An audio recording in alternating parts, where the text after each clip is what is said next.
পরিস্থিতি নিয়ন্ত্রণে আনতে রাঙ্গামাটিতে ১৪৬ ধারা জারি করেছে প্রশাসন। আইন নিজের হাতে তুলে না নেওয়ার নির্দেশ প্রদান করেছে প্রধান উপদেষ্টা। দর্শক, খাগড়াছড়ি ও রাঙ্গামাটিতে চলছে থমথমে পরিস্থিতি। জানবো বিস্তারিত। খাগড়াছড়ি ও রাঙ্গামাটিতে সৃষ্ট সমস্যা সরকার আন্তরিকভাবে কাজ করছে উল্লেখ আইন নিজের হাতে তুলে না নেওয়ার নির্দেশ প্রদান করেছে প্রধান উপদেষ্টা ডক্টর মোহাম্মদ ইউনূস। শুক্রবার ২০ সেপ্টেম্বর বিকেলে প্রধান উপদেষ্টার ভেরিফাইড ফেসবুক অ্যাকাউন্ট থেকে দেয়া এক পোস্টের মাধ্যমে এ নির্দেশ দেওয়া হয়েছে। এতে বলা হয়েছে, গতকাল খাগড়াছড়ি আজ রাঙ্গামাটিতে সৃষ্ট সমস্যা নিরসনে আন্তরিকভাবে কাজ করছে সরকার। ১৮ সেপ্টেম্বর জনৈক ব্যক্তিকে গণপিটুনি এবং পরবর্তীতে তার মৃত্যুর ঘটনাকে কেন্দ্র করে চলমান হামলা, আক্রমণ ও প্রাণহানির ঘটনা সরকার গভীরভাবে দুঃখিত এবং ব্যথিত। সরকারের পক্ষ থেকে আইন শৃঙ্খলা রক্ষাকারী বাহিনী সর্বোচ্চ সংযত দেখাতে এবং পার্বত্য ৩ জেলায় বসবাসকারী সকল জনগণের নিরাপত্তা নিশ্চিত করতে নির্দেশ দেওয়া হয়েছে।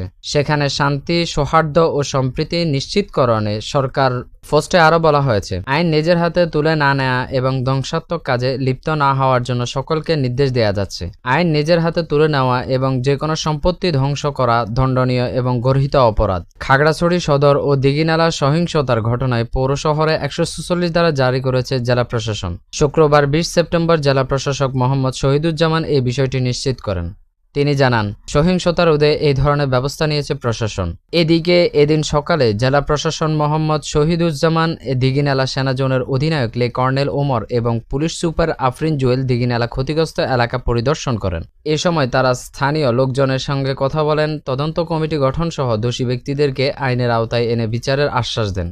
গতকাল বৃহস্পতিবার খাগড়াছড়ি জেলার দিঘিনালায় দুই পক্ষের মধ্যে দাওয়া পাল্টা দেওয়া এবং সংঘর্ষ হয়। পরে দুর্বৃত্তরা বাজারে আগুন দিলে অর্ধশতাধিক দোকানপাট পুড়ে যায়। এই ঘটনার জেরে গতকাল জেলা সদরের ২ এলাকায় গুলিতে ৩ জন নিহত এবং ৯ জনের অধিক আহত হয়েছে।